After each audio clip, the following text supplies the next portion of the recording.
Welcome to Season 2 of The Morning Glory Project. I'm your host, Betsy Graziani-Fassbender. And on this podcast, I bring to you guests of a lot of different kinds, survivors and thrivers, innovators and trailblazers, folks that have fallen down and gotten back up, folks that have been knocked down and gotten back up. Basically, I ask every single guest the same question. How did you get through what you got through? And the reason I ask that is because I think that when we share those stories, we gain empathy for those different than ourselves. We gain understanding from those whose circumstances may resemble our own. But we all get to walk away with a little notion of how we might get through whatever we're going through. I hope you enjoyed these stories and feel free to go to themorninggloryproject.com to find any past episodes or to listen to one again, and feel free to share us out with your friends and give us a review or a like. We sure do appreciate it. Thanks for listening. I'd like to welcome to the Morning Glory Project, Cami Ostman. Cami grew up in a chaotic family, and the craziness of her childhood drove her to look for solidity and structure outside of her family, which she did indeed at first find in fundamentalist religion. But religion was once a place of structure and safety, proved to be a patriarchal institution that led her to a dutiful marriage and ultimately left her more unsure of who she was and what she believed. In an attempt to answer her questions, she went to graduate school and became a psychotherapist. Through working with her clients and holding their grief and their stories with deep respect, she eventually began to ask herself some of the most difficult questions of her own life. What did she want? Who was she as a woman? What was she allowed as a woman to want? Who could she be were she free from the structure of her religious beliefs? The collision of personal and professional journeys culminated in a divorce and the discovery of running, that long distances could serve her as a learning tool.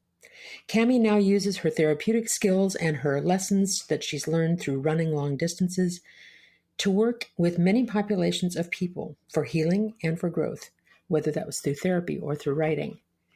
Cami is the founder of The Narrative Project, a program that supports writers in getting their books done. She's the author of the memoir Second Wind, one woman's midlife quest to run 7 marathons on 7 continents. And she's the co-editor of several anthologies, including Beyond Belief, The Secret Lives of Women in Extreme Religion. Cami Ostman, thank you so much for being part of the Morning Glory Project. I'm happy to have you here today. Thank you so much, Betsy. It's just really a privilege to be here with you. So, Cami, I'm going to confess to you right up front. I wouldn't run to my own mailbox, so I'm not a runner. And your story, Second Wind, is about what you've learned in the process of distance running. But my assumption is that you're finding that those lessons could apply to us somewhat less athletic folks as well. What caused you to write Second Wind, and what was the lesson that you wanted to teach with it? Right. Yes, of course. I like to hasten to say before anybody is terribly impressed that I've run a marathon on every continent, that I am a back of the packer. I have come in dead last when the finish line has already been taken down. So, yes, I'm running, but I like to say that anything worth doing is worth doing badly. So it's actually a quote from G.K. Chesterton. Well, what inspired me to write the book was that once I started on the path to running long distances, I realized that being out there on the road or on the trail for long periods of time was completely changing me and turning me into a strong woman when I had previously felt I wanted to be a strong woman, but I was not. I was really letting other people tell me what to do. And out there on the trail by myself, I was realizing, oh, I'm just here with me. And I wanted other people I wanted other women in particular to be able to know they could trust themselves and that they didn't have to be perfect. So do you think in distance running, do you think it's the solitude that brought you the insights that you were gaining, or the running itself, or what do you think that is? Yeah, I think it's a little of both. I think when you're out there on the trail for a long period of time and you push a little beyond what you think you can actually do, there's something about that. There's something about your doing it with your body, but I think it's true with anything, knitting a complete sweater when you never thought you could. I mean, there's lots of ways you can push yourself beyond what you think you can actually do. So there's something about that that allows you to know, oh, I'm bigger, I'm wider, I'm more expansive than I ever imagined I could be. And that's a pretty amazing, revelation. And to do that again and again, I mean, every time I push myself, it's like, oh, geez, I forgot I could do this. We forget how brilliant we are, how big and expansive we can be. But the solitude is, you make a really good point. The solitude is an important part of it. When you're out there alone, just absolutely alone, and you've got nothing but your own thoughts, you come into contact with your shadow. I've had a lot of people say kind of jokingly, what are you running away from? And I always laugh and say, oh, you don't run away from yourself when you're out there for 2, 3, 4, 5 hours. You don't. You run into yourself. What do you mean by that? You run into yourself? You do. You really, I was just out for a 2-hour run yesterday, and I got out. I always run 5 miles in one direction when I'm running a 10-mile run these days. And so that I have to run 5 miles back, so that I'm going to definitely get the 10 miles in. And I was out there, and we were snowed in over the weekend up here in Seattle where I live. And I was really just thinking how trapped I had felt. And then I'm out there with myself, and I was thinking, why am I trapped with my own company? You could kind of get the questions that you don't ask yourself when you're distracting yourself with your phone or your television or phone calls.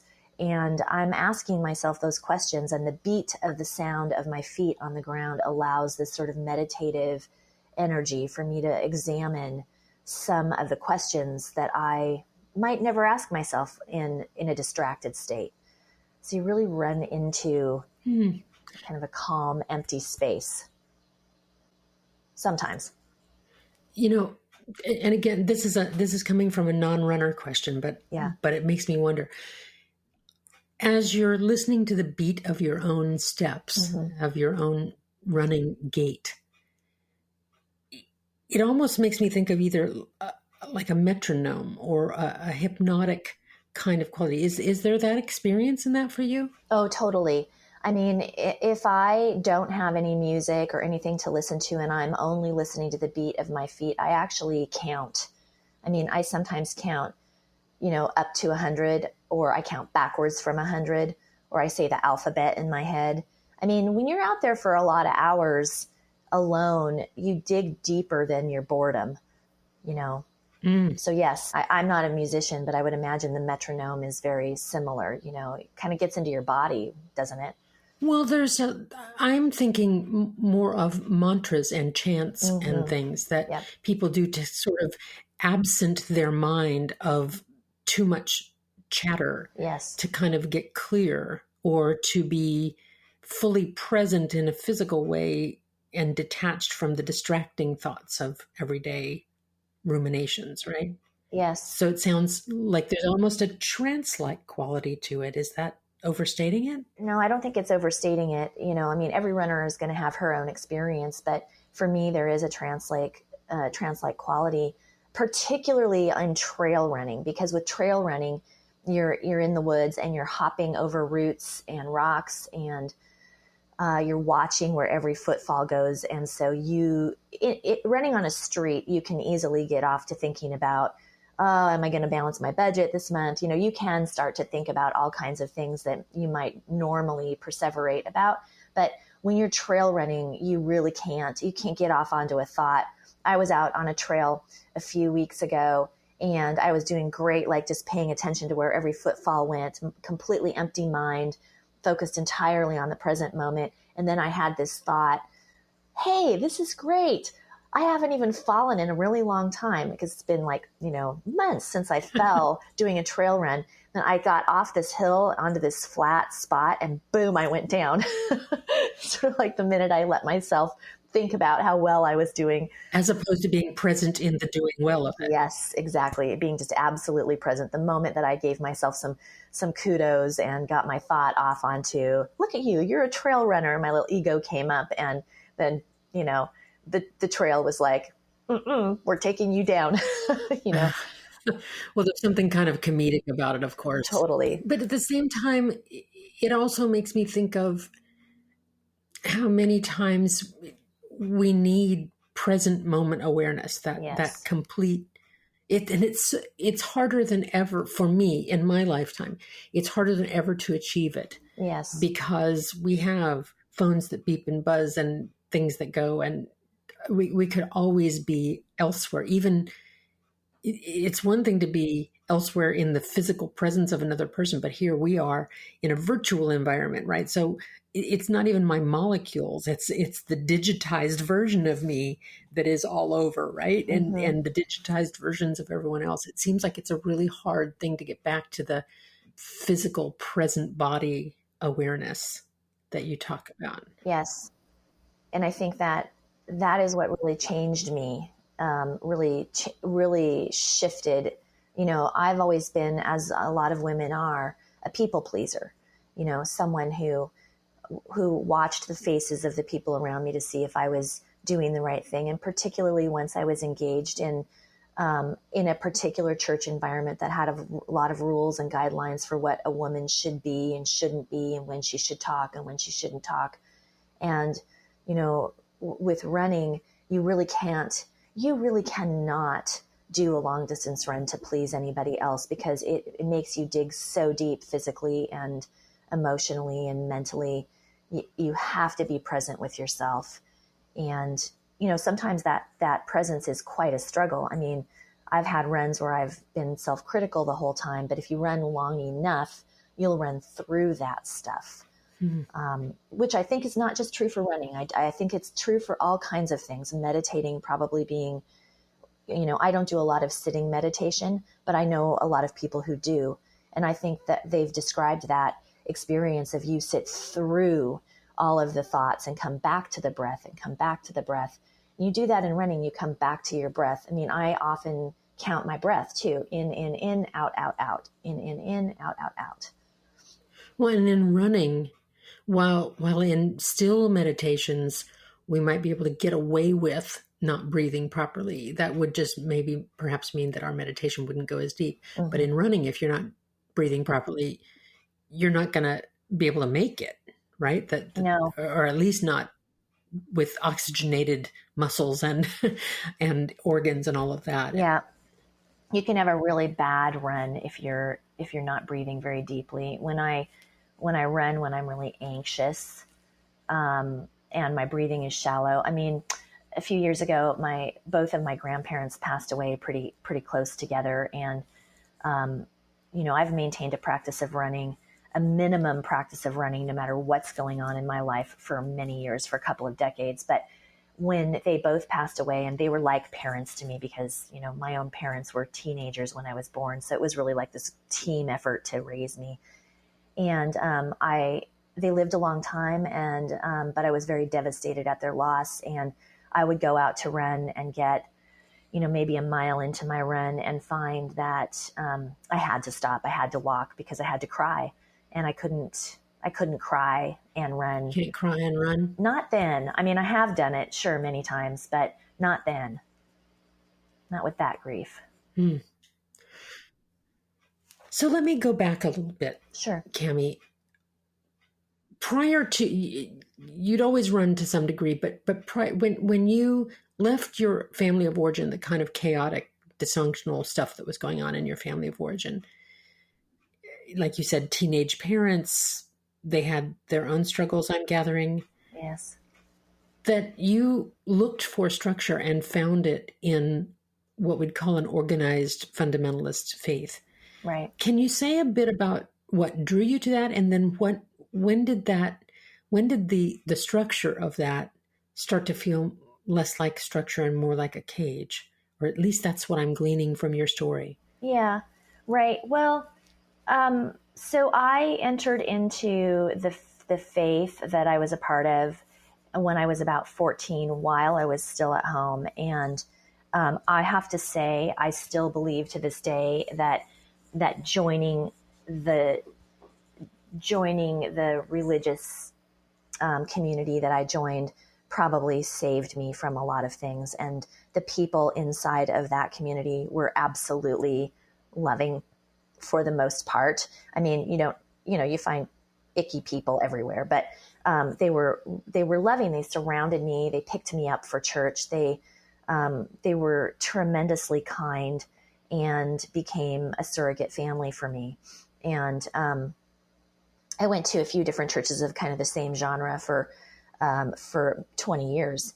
But inside of the doctrine was a lot of rules and guidelines for women, and that women shouldn't speak in church.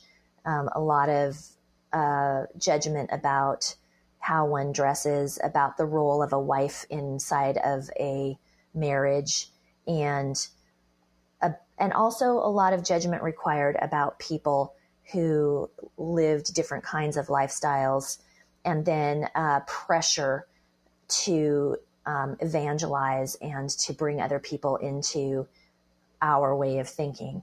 And those things felt really burdensome for me. I worried a lot about the fact that I didn't feel like I fit in, and that I couldn't honestly say that I believed that I should keep my mouth shut. And slowly, as I grew up and became 30, 32, 33 years old, I felt like I really wanted to live into my potential, wanted to leave a legacy, but it's hard to do if you're silenced. And so when I went to graduate school, which ironically was, a religious school that I went to, I started to, they kind of asked us, what's your personal epistemology? I mean, it was very heady, and I really started to think, why do I believe the things that I believe? And I unpacked my dogma very slowly. But as I did, I found some freedom. It's okay if I don't believe what you believe. I can step into what feels more natural to me instead of what I'm being told. But, of course, there's tremendous loss because I never didn't love the people that I was a part of, but I lost the belief. I didn't believe it anymore. And it would be dishonest for me to stay in the community if I didn't believe the doctrine. So it was the doctrine of patriarchy, it sounds, that was particularly troubling to you, how that particular religious organization viewed women, their role, their power, all of that, their authority over their bodies, their authority over sexuality, their sovereignty, the lack of sovereignty over one's body. Right.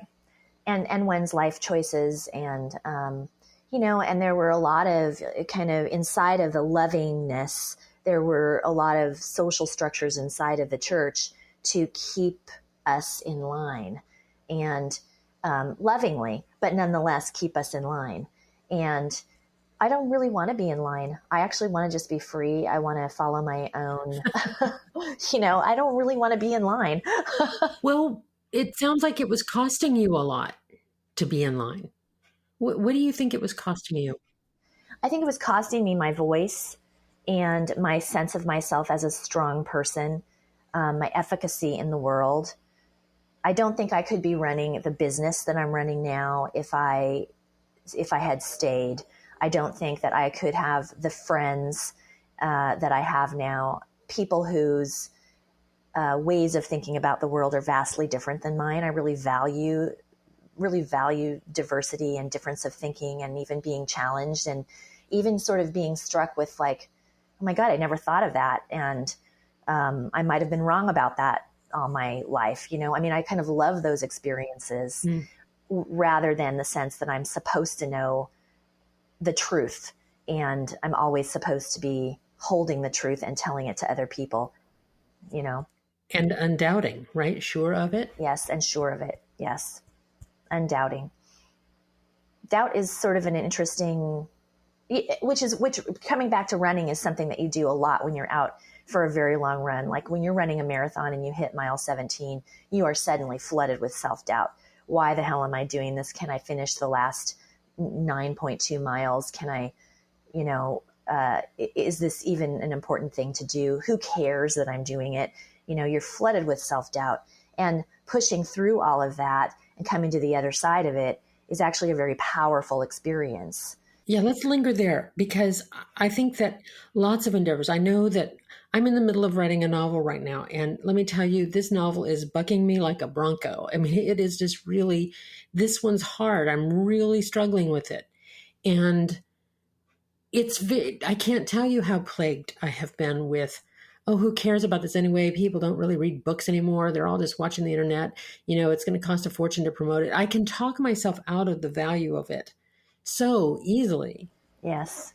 And what you're saying is that in the running process, that same thing happened. Why am I doing this anyway? Who cares? You know, those, you know, what difference does it make? This hurts. It's why don't I, you know, and I was thinking, gosh, there are a lot of more fun ways to spend my time than wrestling this bronco of a novel. You know, I can talk myself out of not only the value of it, but talk myself into the reward of not doing it. And it sounds like that same thing happens for you on the trail. So how do you get to the other side? How come you don't just stop at the 4 mile thing and just say, screw it, I'm going home? Why run the extra one when it means you've got another 5 to go?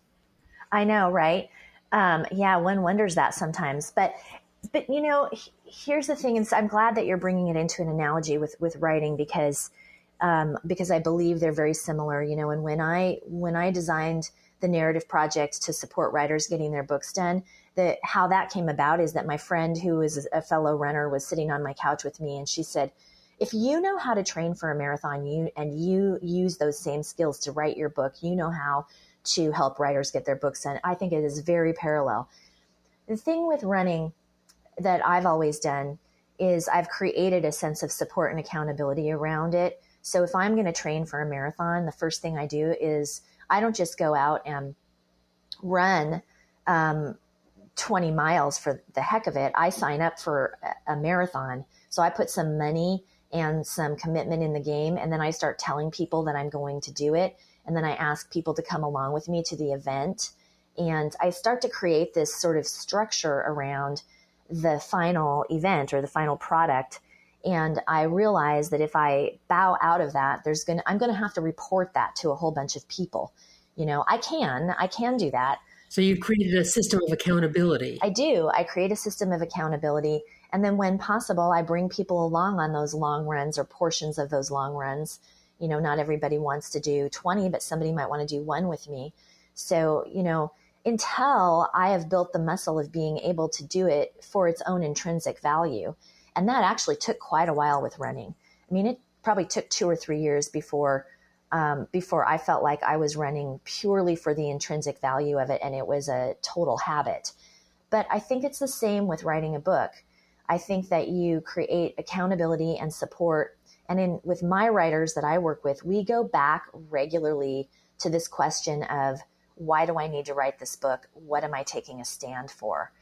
So, you know, I know now with my running at this point that if I train for a long distance run, I am taking a stand for my strength as a woman. I know that now.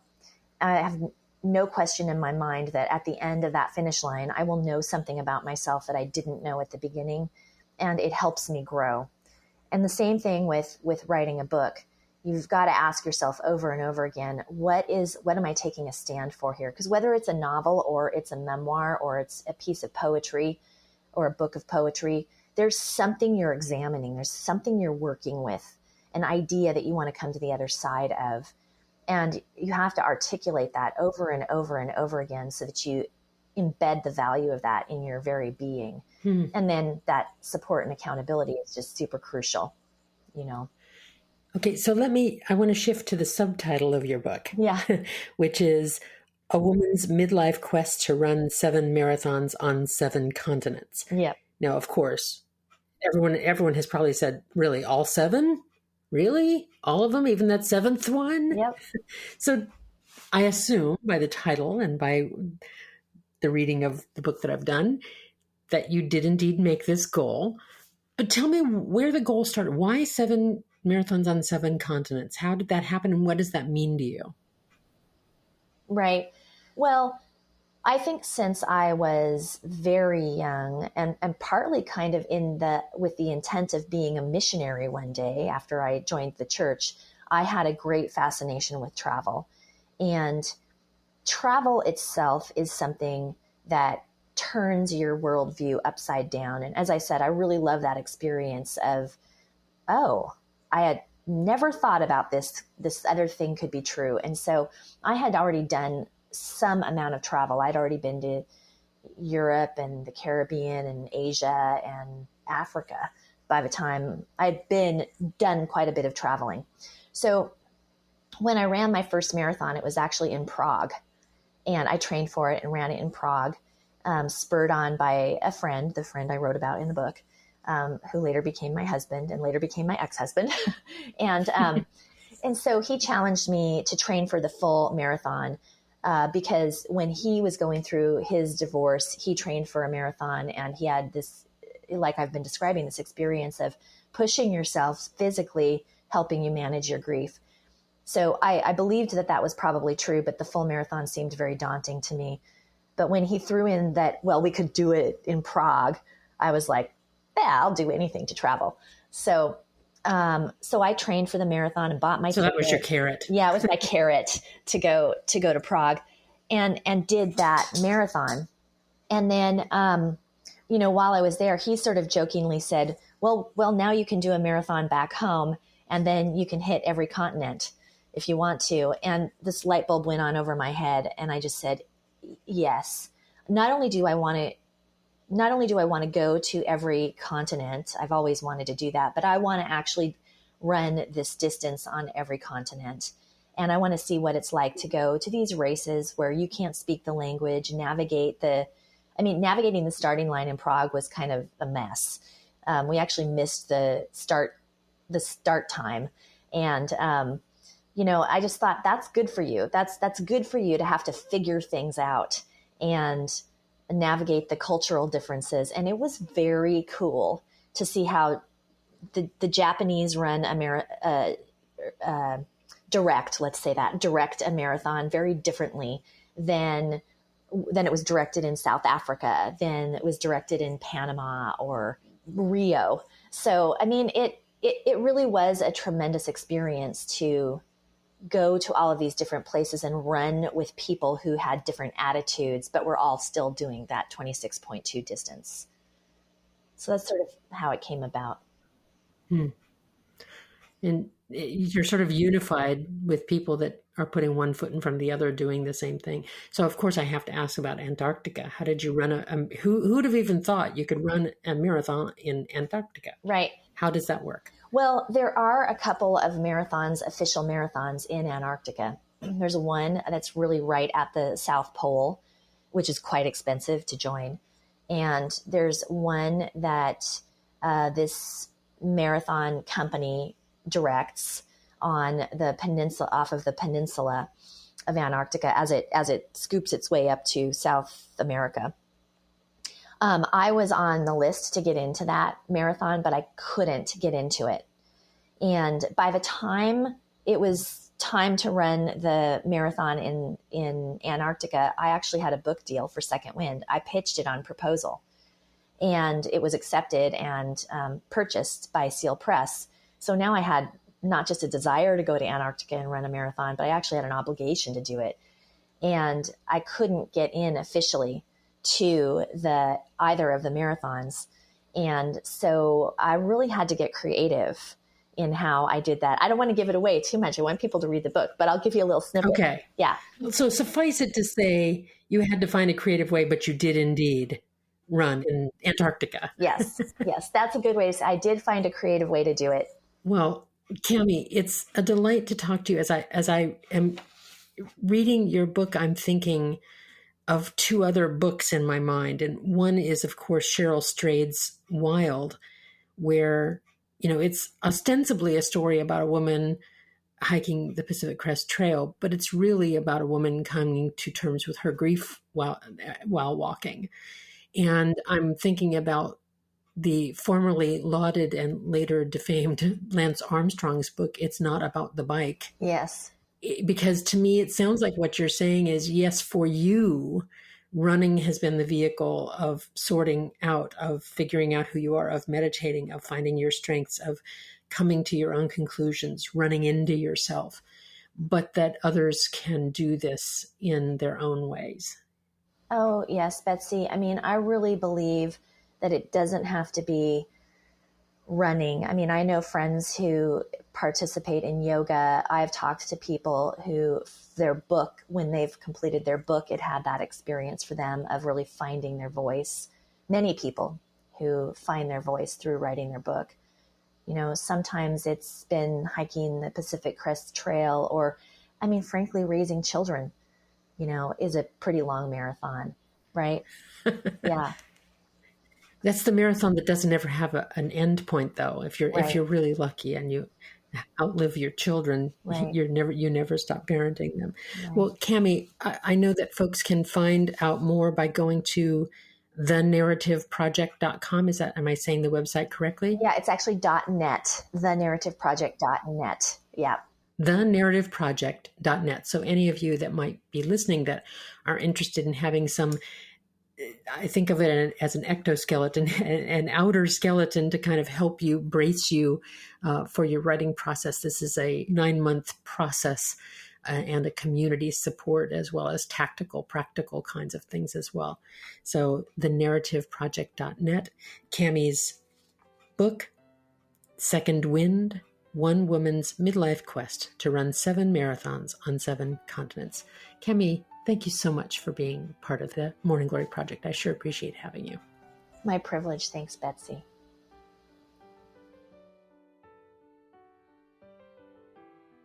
As I reflect on my conversation with Cami Ostman, I'm struck with a few things. You know, it'd be easy to listen to her story of being a runner and to think, oh, well, you know, I'm not a runner. That doesn't apply to me. Or I am a runner, so therefore it does.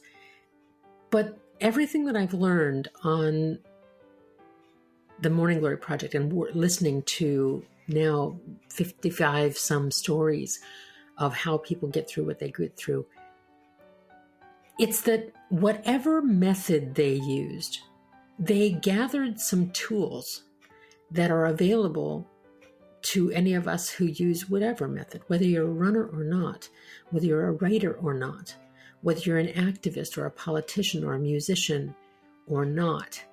We can have ways that we learn from others pursuing their best selves. I've been listening to a masterclass by Alicia Keys recently, and she's a musician, and she's a songwriter, and she's an accomplished Grammy winner. I'm none of those things.